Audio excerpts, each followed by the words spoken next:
Selamat pagi, perkenalkan saya Fuad Kausar dari Teknik Industri Universitas Merdeka Malang. Pada hari ini saya akan menyampaikan sedikit terkait mata kuliah yang menjadi tanggung jawab saya di Teknik Industri Universitas Merdeka Malang, yaitu analisis dan perancangan sistem informasi. Pada mata kuliah ini, mahasiswa akan diarahkan untuk mengenal sistem informasi, tidak hanya berkaitan terkait dengan coding, tapi tentang secara umum tentang bagaimana penyampaian dari informasi dari bawah ke atas.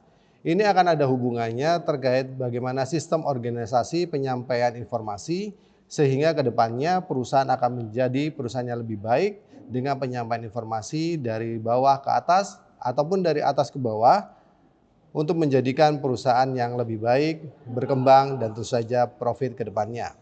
Kenapa ini diajarkan di Prodi Teknik Industri? Jadi mata kuliah ini merupakan salah satu dari mata kuliah inti yang disusun oleh Asosiasi Program Studi Teknik Industri seluruh Indonesia. Sehingga bisa difahami bahwa seluruh mahasiswa teknik industri di Indonesia mempelajari mata kuliah ini.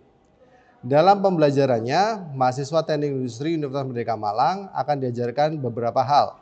Pertama, bagaimana konsep dari sistem data itu sendiri. Kedua, terkait dengan basis data. Kemudian bagaimana tentang alur proses sistem data itu sendiri. Kemudian terkait klasifikasi sistem informasi. Dan tentu saja yang terakhir, bagaimana mahasiswa merancang sistem informasi sederhana berbasis Microsoft Access. Pemakaian Microsoft Access dirasa menjadi perangkat paling sederhana dan paling murah, sehingga dapat dilakukan oleh seluruh mahasiswa tanpa terkecuali. Dalam pembelajaran mata kuliah ini akan ada beberapa poin penilaian yang akan diberikan. Pertama, terkait kehadiran dan keaktifan, akan bernilai kurang lebih sekitar 20%. Kemudian ada nilai dari ujian, baik itu ujian tengah semester maupun ujian semester dengan masing-masing berkisar 20 poin. Kemudian ada dua nilai lagi, yaitu dari tugas dan kuis, baik itu individu maupun dari kelompok, yang bernilai 30 poin. Dan terakhir nilai dari diskusi kelompok. Dengan menerapkan mata kuliah ini di masyarakat nantinya, kami berharap, Prodi Teknik Industri berharap bahwa mahasiswa akan menjadi pribadi yang lebih baik ke depannya, sesuai dengan semboyan yang digalakan di Universitas Merdeka Malang, yaitu Satria Birawa Anuraga, gagah berani namun tetap rendah hati. Sekian penjelasan saya terkait analisis sistem informasi. Selanjutnya adalah video terkait pembelajaran dari mata kuliah analisis dan perancangan sistem informasi. Terima kasih. Selamat siang semuanya. Hai, ketemu lagi di mata kuliah analisis dan perancangan sistem informasi. Jadi untuk pertemuan kali ini kita akan melanjutkan materi di minggu lalu. Kita akan membahas soal bagaimana klasifikasi dari sistem informasi. Yang kita bahas minggu lalu atau mungkin teman-teman akan sering temuin, kenapa kita belajar soal ini. Mungkin teman-teman sudah belajar soal logistik. Bagaimana misalkan kita ambil contoh suatu retail, jangan sampai retail itu kehabisan produk daripada nanti ada customer yang meninggalkan retail tersebut. Contohnya gimana Pak? Misalkan kalian pergi ke Indomaret, apa sih yang sering kalian beli di sana? Rokok paling kalau cowok-cowok kan ya, buat cewek-cewek paling ya obat-obatan dan sebagainya, atau mungkin juga makanan khas mahasiswa, Indomie dan lain sebagainya. Bisa dibayangkan, kalian mungkin tidak akan pergi ke retail yang sama kalau ternyata barang yang kalian mau beli di sana kosong. Itu memang berhubungan dengan logistik. Terus masuknya sistem informasi ini gimana? Gimana caranya gudang atau perusahaan induk itu bisa tahu kalau barang di retail tersebut habis kalau tidak disampaikan informasinya dengan baik. Di situ peran kita di sistem informasi. Jadi mungkin teman-teman di awal pertemuan masih bingung, kira-kira di sistem informasi kita belajar coding Pak? Enggak, kita nggak belajar sejauh itu. Biarkan itu teman-teman di sistem informasi yang mempelajari itu. Teman-teman di teknik informatika, FTI yang belajar satu. Kita belajar bagaimana mengatur jalannya informasi dari bawah ke atas, dari atas ke bawah. Nah, untuk hari ini kita akan ngomongin soal klasifikasinya. Apa aja yang ada di sistem informasi dan kira-kira di kehidupan kita bentuknya seperti apa. Secara umum, sistem informasi itu akan dibagi jadi 3 klasifikasi. Fungsinya apa? terus ada di organisasi di level yang mana, dan bagaimana dukungan untuk pengguna atau bagaimana cara pakainya. Kalau dari fungsinya, kurang lebih setiap organisasi, setiap perusahaan pasti punya 4 bagian ini. Sales and marketing, yang jualan, bagaimana cara masarinya, apakah lewat sosmed, pamflet, baliho, dan lain sebagainya, artis siapa yang dijadikan BA, dan sebagainya, itu jadi urusannya sales and marketing. Kedua ada human resource, siapa yang direkrut, siapa yang dipecat, gajinya berapa, itu hubungannya ada di human resource. Yang ketiga, manufacturing and production system, yang bikin produknya siapa, gimana cara bikinnya, bikinnya perlu pakai mesin apa, dan kira-kira butuh waktu berapa lama.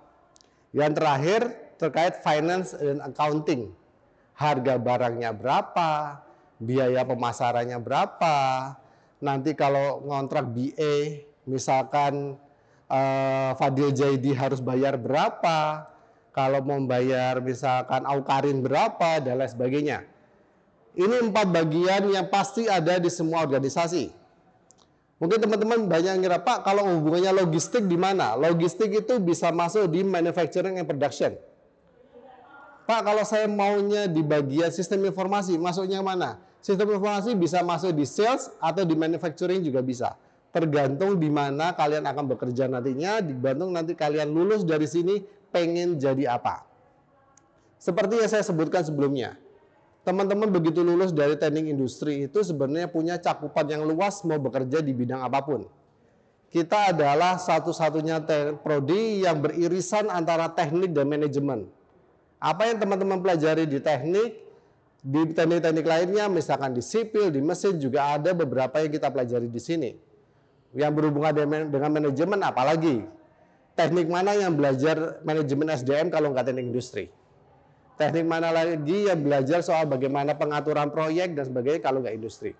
Disitulah keunggulan kita sebagai teknik industri. Nah, sekarang kita masuk ke poin yang kedua, tentang tingkatan organisasi. Secara umum ada 3, strategic level, management level, dan operational level. Strategic level ini adalah orang-orang yang kerjanya cuma duduk, memikirkan visi dan misi perusahaan. Biasanya dia disebut bos, direktur utama, pemegang kekuasaan tertinggi di suatu organisasi. Masuk ke level 2, manajemen level. Manajemen level ini berkaitan dengan orang-orang yang bekerja mengatur alur perusahaan mulai dari A ke Z. Mungkin sampai AA, BB, dan lain sebagainya. Semua alur perusahaan yang tahu itu di level manajemen level.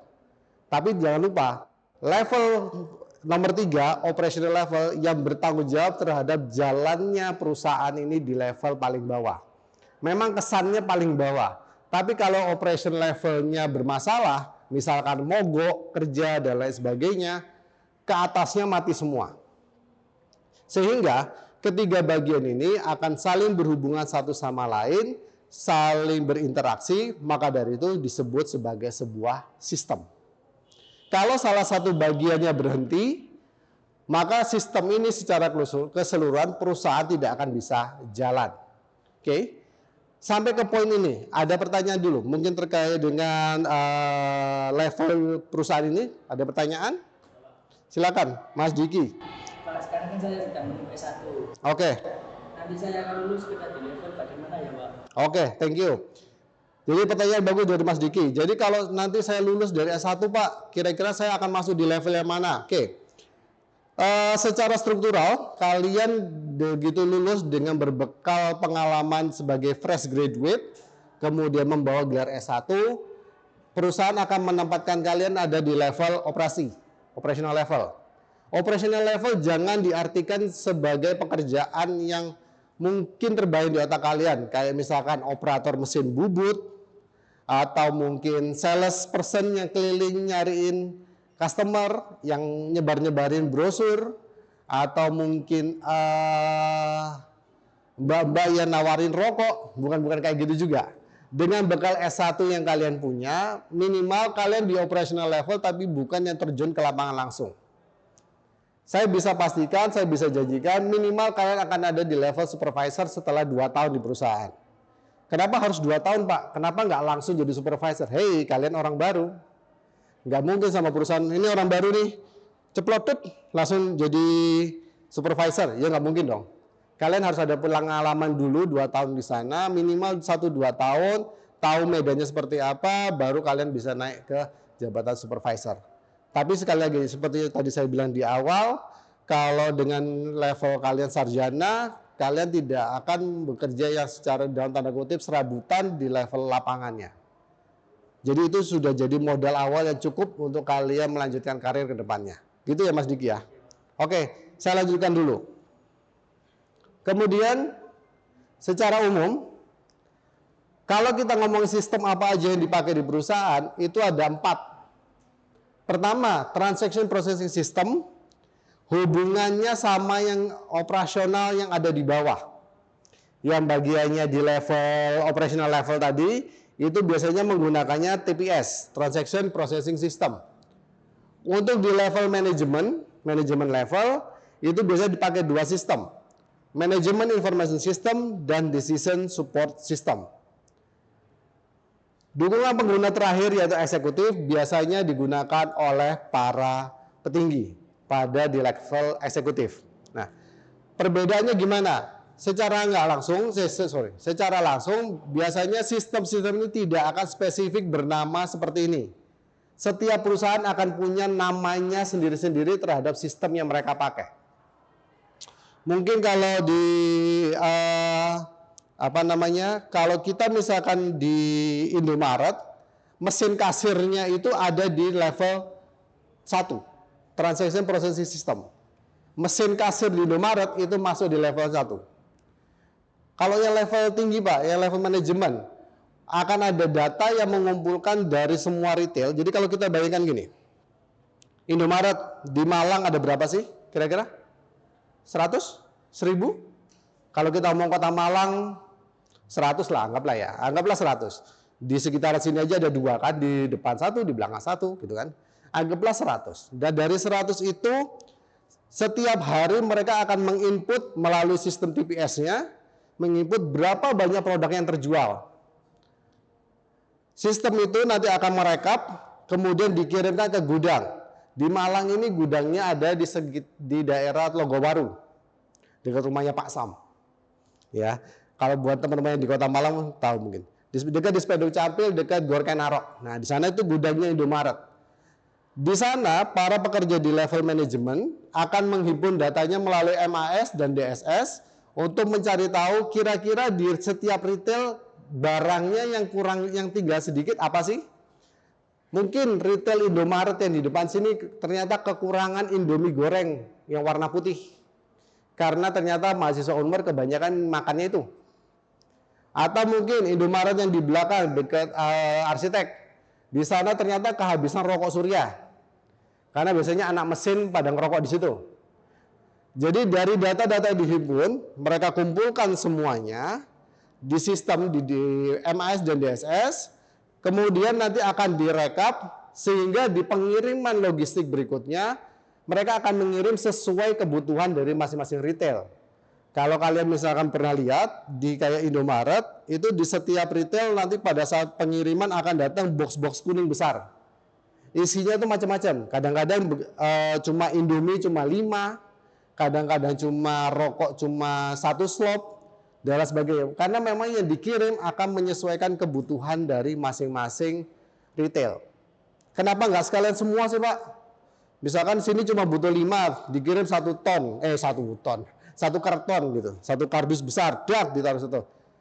Kalau gudangnya cukup, kalau gudangnya nggak cukup, kan eman naruhnya di mana?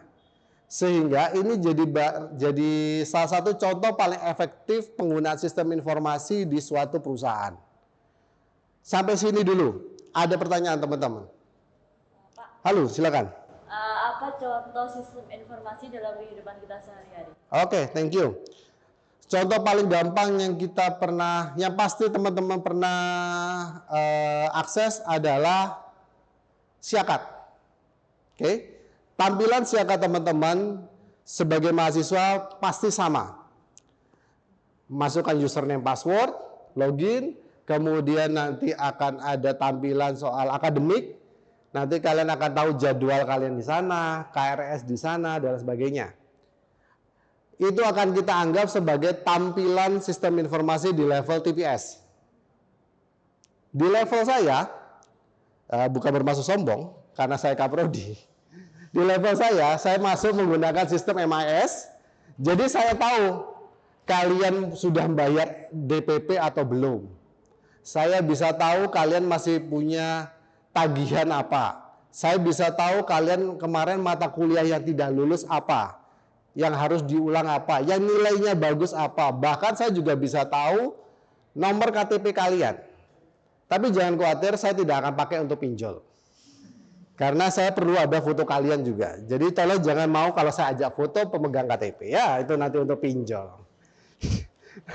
Jadi kalau buat contoh, itu mungkin contoh paling gampang dan paling yang sering kita temui kurang lebih kayak gitu. Nah, kemudian di level saya, di level siakat saya, selain soal tagihan dan lain sebagainya, saya juga bisa memprogramkan kalian untuk kapan kalian akan lulus. Sebenarnya kalau saya jahat, kalian bisa saya DO saat ini juga. Tapi enggak, janganlah. Cuma maksud saya gini, dengan kekuatan, dengan akses seluas itu, MAS dan DCS di level manajemen level perlu ada 2 sistem. Kalau kita lihat ya, kenapa di level manajemen perlu 2, di level operasional butuh 1, di level tertinggi kenapa cuma butuh 1? Karena yang bisa ngotak-ngatik data itu ada di 2 level ini. Kalau kita jahat, saya jahat, saya bisa dengan senang hati meluluskan mahasiswa yang nilainya E. Misalkan dibayar gitu berapa gitu. Bisa secara sistem saya mampu itu untuk. Kembali lagi artinya kembali ke orangnya. Orangnya mau pakai sistemnya sejauh apa. Karena sekali lagi, sistem itu diciptakan tergantung memakainya seperti apa. Motor aja yang kita pakai sehari-hari juga bisa dipakai untuk bunuh orang. Kalau mau ditabrakin aja orang pakai motor, dicabut kabel remnya, kemudian dia pakai kecelakaan terus lupa ingatan. Nah, itu sinetron banget itu. Itu formulasi sinetron banget. Udah kalau pemeran utamanya udah mau ganti bisa dibikin celaka, terus habis itu operasi plastik ganti orang biasanya gitu. Jadi kurang begitu ya. Jadi sehari-hari mungkin yang bisa kita pakai salah satunya yang sering teman-teman gunakan mungkin adalah siakat.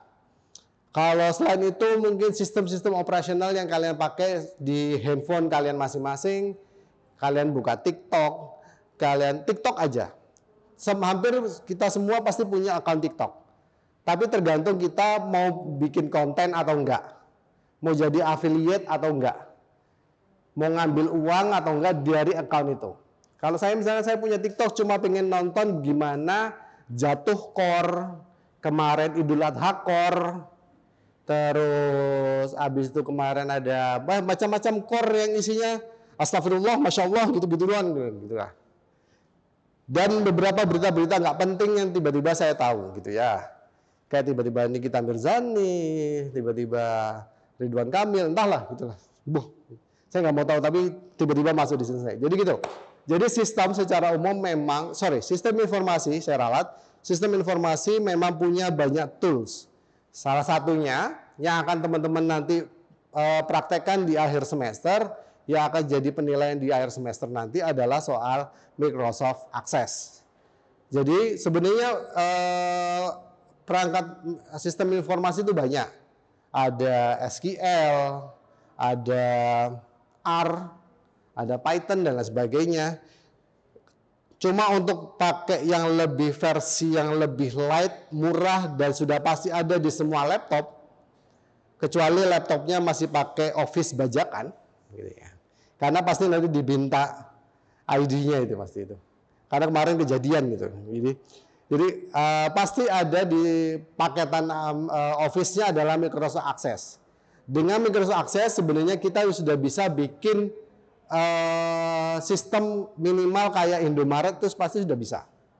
tinggal gimana ngaturnya aja, mulai dari database-nya, mulai nanti gimana linknya dan lain sebagainya. Tapi itu akan kita pelajari di minggu depan. Jadi untuk hari ini saya kira cukup teman-teman. Terima kasih untuk yang bertanya, terima kasih untuk kehadirannya.